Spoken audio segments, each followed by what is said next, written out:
Dan pemirsa, selanjutnya kita akan menuju ke Polda Lampung yang mana hari ini akan menggelar konferensi pers terkait insiden penembakan yang menewaskan 3 anggota polisi di arena judi sabung ayam di Kabupaten Wekanan, Lampung.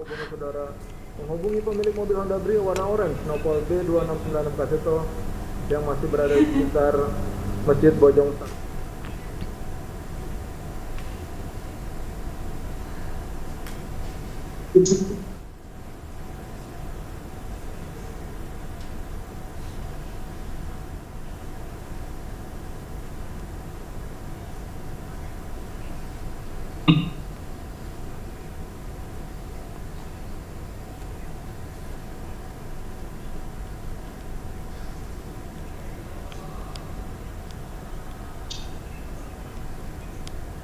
Bismillahirrahmanirrahim. Assalamualaikum warahmatullahi wabarakatuh. Selamat pagi dan salam sejahtera. Yang kami hormati Bapak Kapolda Lampung, Bapak Wakapolda Lampung dan PCU lainnya, Bapak Karo Propos Mabes Polri. Yang kami hormati Bapak US dan Poman. Yang kami hormati Bapak Danrem dan PCU lainnya.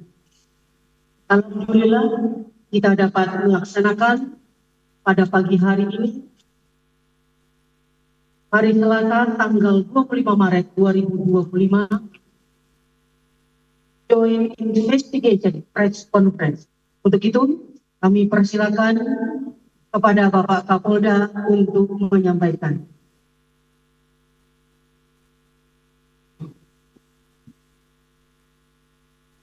Assalamualaikum warahmatullahi wabarakatuh.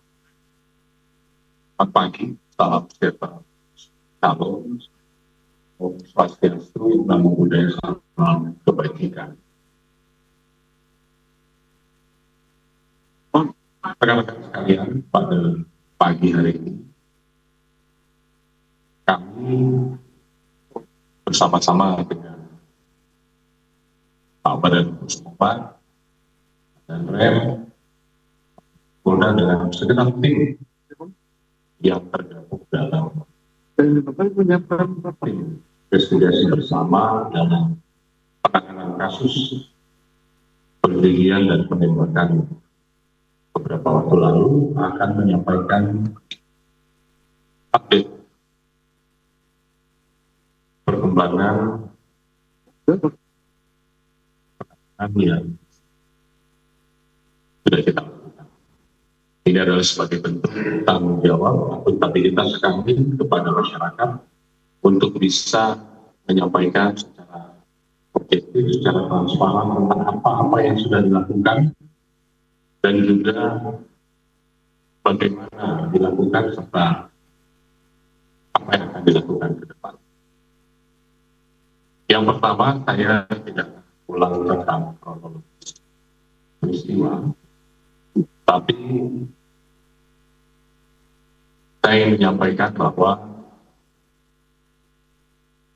kerjasama tim ini bekerja mencari dan mengumpulkan alat bukti untuk saling melengkapi, satu sama lain, baik itu dalam peristiwa tindak pidana perjudian maupun dalam peristiwa penembakan itu sendiri. Banyak petunjuk-petunjuk yang ada yang harus segera ditindaklanjuti.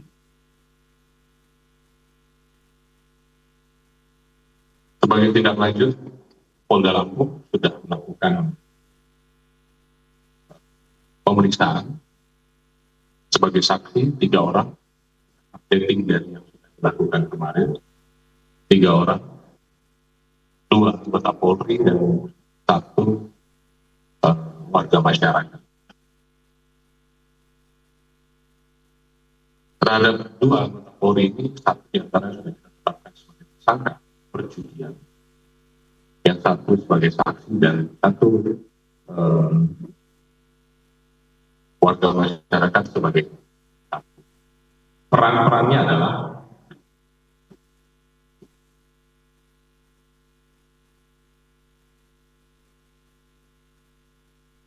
atas nama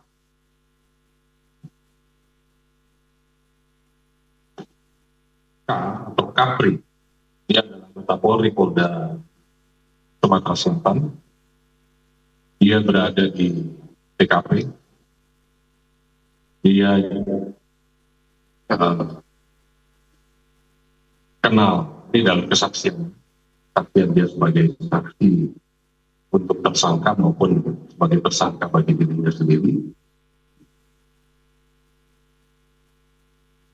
Kenal dengan pelaku sejak 2018, kemudian dia datang karena invitation, dan satu jejak digital di mana dia juga membuat video ajakan. Dia juga suka bermain sabu ayam dan sebagainya, sehingga kepadanya kita tetapkan sebagai tersangka dan ini sudah ditahan. Yang kedua, anggota Polri atas nama Wayan dari Polres. Dalam keterangannya, dia mengetahui bahwa ada undangan, kemudian dia bersama beberapa rekannya dari Lampung Tengah menuju ke lokasi. Dia tahu siapa pengelolanya dan lain sebagainya, tetapi jam 16 dia sudah pulang. Sehingga yang bersangkutan kita jadikan saksi untuk peristiwa perjudian tersebut. Kemudian warga masyarakat atas nama Ibu N, yang aktif Ibu N, saksi N. Dia berjualan di lokasi, dia bisa menjadi saksi atas peristiwa perjudian dan juga saksi dalam ini sudah yang saksi sudah kita periksa dan kita lengkapi alat buktinya. Kemudian mungkin akan ada yang bertanya, kenapa kok jam 16, kenapa kok ini dijadikan tersangka ditahan kok yang ini tidak? Perlu saya sampaikan di sini bahwa pijakan penyidik melakukan dan itu dasarnya adalah yang pertama adalah tempus, modus, baru kemudian actus reus mensrea. Tempatnya, lokusnya ada di register S, di letter S, register 44 mereka. Kemudian modusnya Pak, mereka melaksanakan tindak pidana dari setiap hari. Begitu tempus, tempus ini kita tetapkan pada saat dilakukan tindakan tobat. Jadi itulah tempus. Sehingga anggota Polres Lampung Tengah tadi yang bersangkutan kita jadikan saksi untuk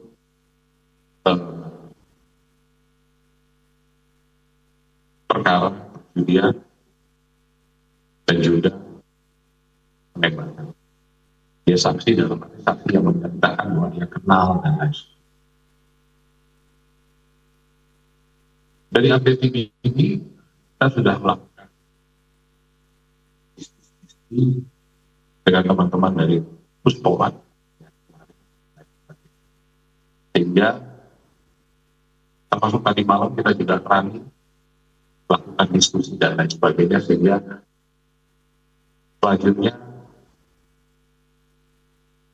nanti akan disampaikan, akan dijelaskan oleh Pak Dan Puspomad teknis penanganannya. Mungkin ada yang bertanya-tanya, kenapa kok belum dan lain sebagainya. Kita paham sama kok masing-masing punya standar operasional prosedur, masing-masing punya teknis dalam proses penyidikan dan lain sebagainya, yang mungkin ini belum dipahami sehingga ini bisa dijelaskan.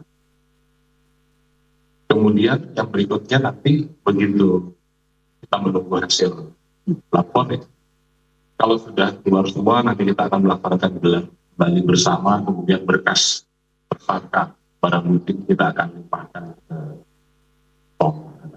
Mungkin ini dari saya. Selanjutnya saya persilakan Pak Dan Puspomad bisa menyampaikan. Assalamualaikum warahmatullahi wabarakatuh.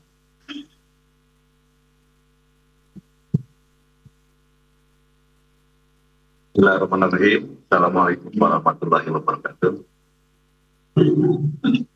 Selamat pagi, salam sejahtera semua. Salam sejahtera, nama budaya, salam kebaikan. Pertama-tama dalam pimpinan TNI dalam hal ini adalah Bapak Panglima TNI yang Bapak Kasat menyampaikan rasa bela-sungkawa yang sebesar-besarnya kepada institusi Polri, khususnya untuk keluarga korban AKP Anumerta Susianto, Aibda Anumerta Susianto, dan Bribtu Anumerta Adit Surya Dandana dalam kejadian gugurnya pada saat almarhum melaksanakan tugas tanggal 17 Maret 2025. Kemudian dalam proses penyidikan kami itu kita mengacu kepada acara pidana militer yang tertuang dalam Undang-Undang Nomor 31 Tahun 97 tentang peradilan militer. Berdasarkan berdasarkan pasal 99 ayat 1, penyidik yang mengetahui atau menerima laporan atau pengaduan tentang terjadinya suatu peristiwa yang patut diduga merupakan tindak pidana, wajib segera melakukan tindakan penyidikan yang diperlukan. Nah, di sini yang kami ingin sampaikan titik tolak mekanisme dan penyidikan kami. Mungkin bisa dibayangkan, nah inilah mekanisme kami dalam melaksanakan serta-merta rekan-rekan sekalian. Dalam hal ini kami kejadian tanggal 17 pada saat itu korban sedang melaksanakan tugas, kemudian terduga yang saat sekarang sudah menjadi tersangka itu menyerahkan diri pada tanggal 18 Maret 2025, yaitu Kopda B. Kemudian tanggal 19 Maret 2025 tersangka kedua itu Peltu YHL menyerahkan diri di Batu Raja, sehingga anggota kami di Subdepo Batu Raja yang menjemput dan membawa ke Denpom 23 Lampung untuk segera diamankan. Kemudian pada hari dan tanggal yang sama, tanggal 18 maupun tanggal 19 Maret ini, dan tim selaku Angkum itu membuat surat penitipan terduga kepada Denpom untuk diamankan. Pada tanggal 19 Maret, Denpom sudah mulai melakukan penyelidikan ke arah penyidikan, di mana kita menginterogasi, mencari alat dan bukti dalam kasus pidana ini. Alhamdulillah pelaku mengakui, kemudian menunjukkan di saat dia lari dari lokasi itu membuang senjata di satu tempat. Akhirnya tanggal 19 Maret siang hari, anggota Denpom melaksanakan pencarian barang bukti tersebut. Dan ditemukan, mungkin fotonya ada. Nah, ditemukan di sini. Nah, setelah alat bukti dan barang bukti kami temukan dan hasil pemeriksaan tersangka mengakui perbuatannya, maka dan Denpom koordinasi kepada Polda Polres untuk meminta pelaporan secara resmi ke kami dalam rangka untuk menentukan tersangka dan melakukan proses hukum lebih lanjut. Dan itu dilaksanakan pada tanggal 22 Maret 2025. Anggota dari Polsek Negara Batin atas nama Aibda Wara Andani telah membuat laporan polisi kepada kami tentang laporan polisinya tentang tindak pidana penembakan terhadap 3 orang korban yang saat melaksanakan tugas. Kemudian Brigadir Polisi Rio Dael Agusto telah membuat surat laporan polisi yaitu tentang kasus perjudian yang juga dilakukan oleh Peltru GHL.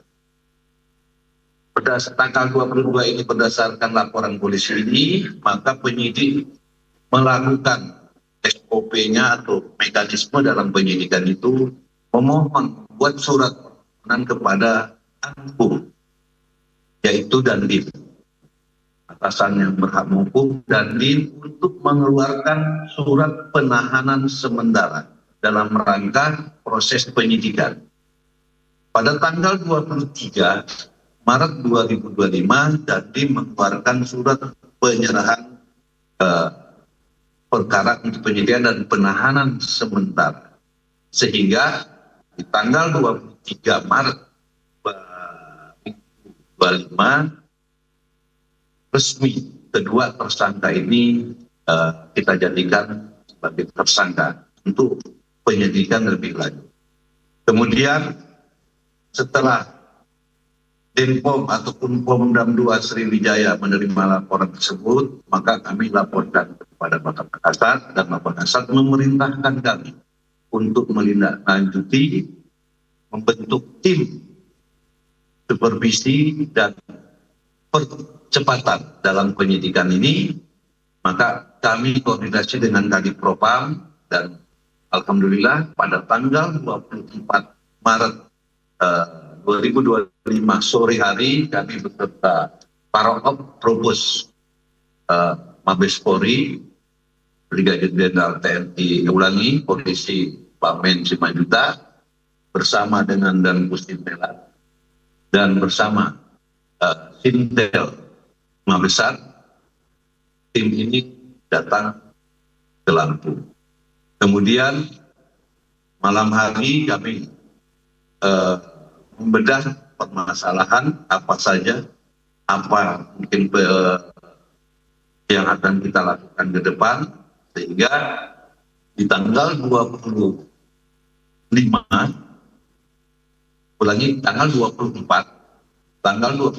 kemarin kami memohon kepada Kapolda untuk melihat hasil dari rekan-rekan Polri seperti apa, hasil dari kita seperti apa, kita padukan. Karena ini ada kaitannya, mungkin Pak Kapolda, ada kaitannya, kami memerlukan saksi Polri yang memang ada, maksud yang dikatakan Bapak Kapolda, Pak anggota Polri, termasuk salah satunya tersangka yang berinisial K.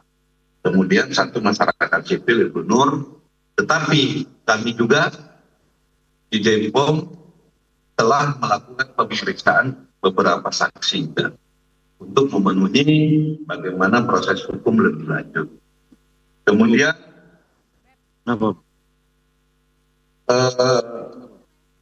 di dalam penyelidikan ini, dalam pelaporan polisi untuk Kopda B itu dikenakan pasal 340 dengan Yonto 338. Sementara untuk tersangka Peltru GHL itu adalah laporan polisinya disangkakan di pasal 303 KUHP. Namun untuk Kopda B karena memiliki senjata pabrikan tetapi bukan organik, saya katakan itu akan kita lakukan undang-undang darurat dan senjata.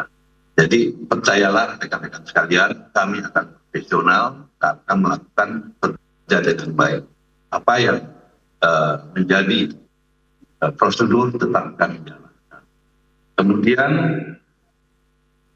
komitmen Bapak Kasat juga sampaikan kepada kami, buka ya, transparan, kemudian proses hukum apabila memang kita TNI Angkatan Darat salah, lakukan proses hukum dengan baik.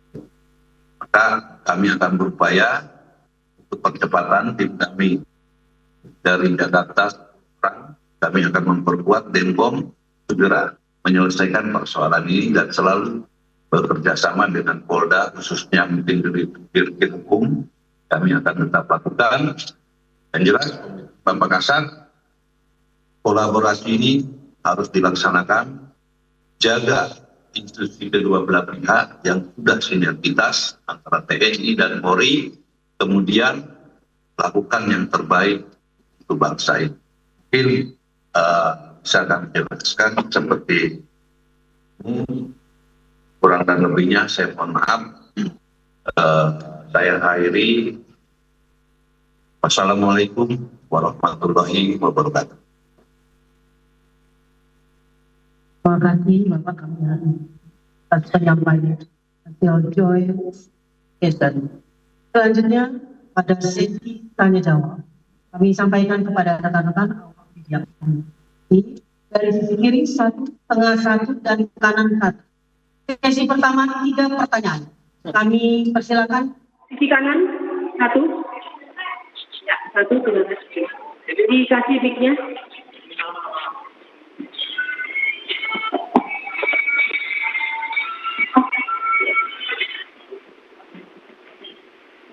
Tadi yang baru izin Saya yang kedua. Yang pertama itu saya mau izinkan untuk yang waktu penembakan itu berarti apakah ada kendalanya? Saya sebenarnya lebih penasaran apakah kendalanya yang membuat dua pelaku penembakan itu sampai sekarang masih belum ditetapkan menjadi tersangka. Nah itu, negara kayak kalau gitu, pokoknya itu saya maaf. Tenang, ya, harus tenang, rekan-rekan awak media, lanjutlah. Satu oknum dan lainnya itu, saya mendengar kabarnya bahwa ada yang terjaring narkoba. Itu apakah benar? Apakah sudah dilakukan? Diulangi yang kedua, Pak. Salah satu oknum TNI yang melakukan penembakan itu, saya mendengar kabarnya bahwa terjaring narkoba itu apakah benar atau sudah dilakukan pemeriksaan terkait itu? Baik, dari tengah. Persilakan yang aroma baju biru. Silakan. Assalamualaikum warahmatullahi wabarakatuh. Perkenalkan, saya Rama dari Kompas TV. Pertanyaan ini mungkin bisa ke Kapolda atau kan Puspom. Jadi Bapak, terkait dengan senjata api itu, hasil pemeriksaan kita didapat dari mana ya Bapak? Terus dari dua tersangka TNI ini, siapa pelaku yang melakukan penembakan terhadap 3 tersangka ini? 3 korban. Terus ketiganya, yakni terkait dengan simpan siurnya informasi bahwasanya uang setoran. Hasil pemeriksaan dari tersangka sendiri seperti apa? Dan juga apakah sudah dilakukan tes urin terhadap 2 tersangka ini? Terima kasih. Assalamualaikum warahmatullahi wabarakatuh.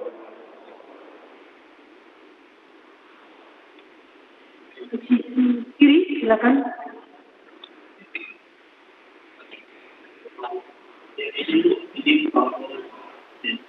Saya Kampal Fernando dari Rilis ID. Yang ingin saya tanyakan bahwa di dalam acara konferensi pers ini kami tidak melihat ada perwakilan dari Kodam 2 Sriwijaya seperti konferensi sebelumnya. Dalam hal ini apakah memang sudah diambil alih oleh dan Puspoma atau seperti apa? Terima kasih. Iya. Dan terkait lagi Pak, terkait kronologi penembakan yang ingin kami tanyakan. Apakah itu korban 3 yang gugur diberondong secara otomatis atau ada baku tembak gitu? Terima kasih. Baik, cukup untuk sesi pertama. Pertanyaan kami.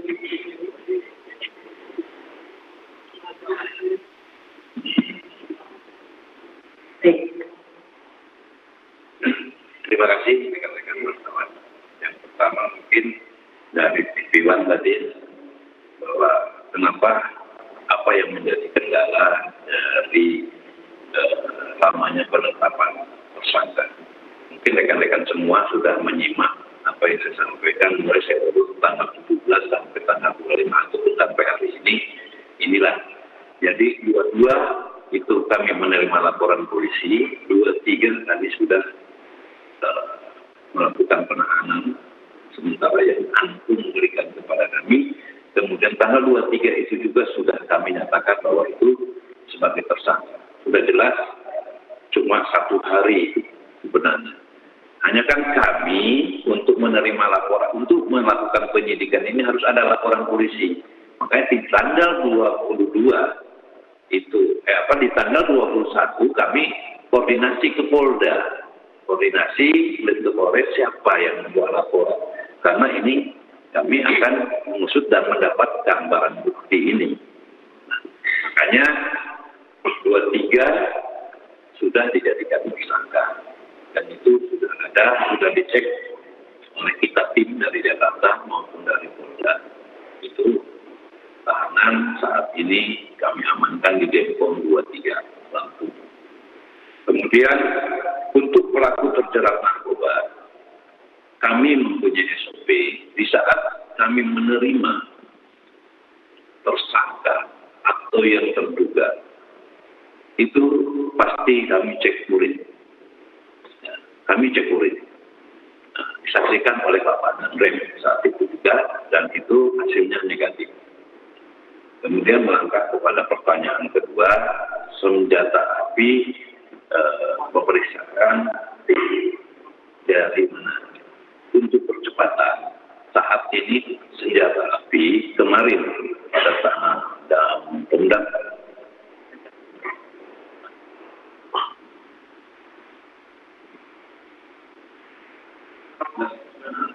tanggal 19 setelah kami menemukan senjata api dalam bukti ini, Dampolda membuat surat kepada Denpal untuk mengecek secara senjata ini adalah organik, ya, senjata organik atau apa. Dan hasil dari pemeriksaan Denpal yang nantinya juga, ya rekan-rekan wartawan, nantinya senjata api ini akan kami juga cek ke laboratorium forensik ataupun nanti kami akan cek ke Pindad. Karena di sini senjata api yang diperiksa oleh Denpal ini senjata campuran spare partnya. Ininya larasnya adalah FNC, tetapi yang lain-lainnya itu SS1. Jadi campuran. Sehingga patut diduga senjata ini adalah senjata rakitan karena tidak standar pabrik. Maksud kami tidak standar. Tetapi untuk lebih jelasnya, rekan-rekan wartawan, kami akan cek di laboratorium itu, membantu mungkin nanti ke Brigjen Bamen, kita akan ke lapornya Mabes Polri, maupun nanti kami akan konsul juga, akan uji juga, diuji balistik di Pindad, karena ada spare part dari SS1 Pindad. Ini akan kami lakukan. Kemudian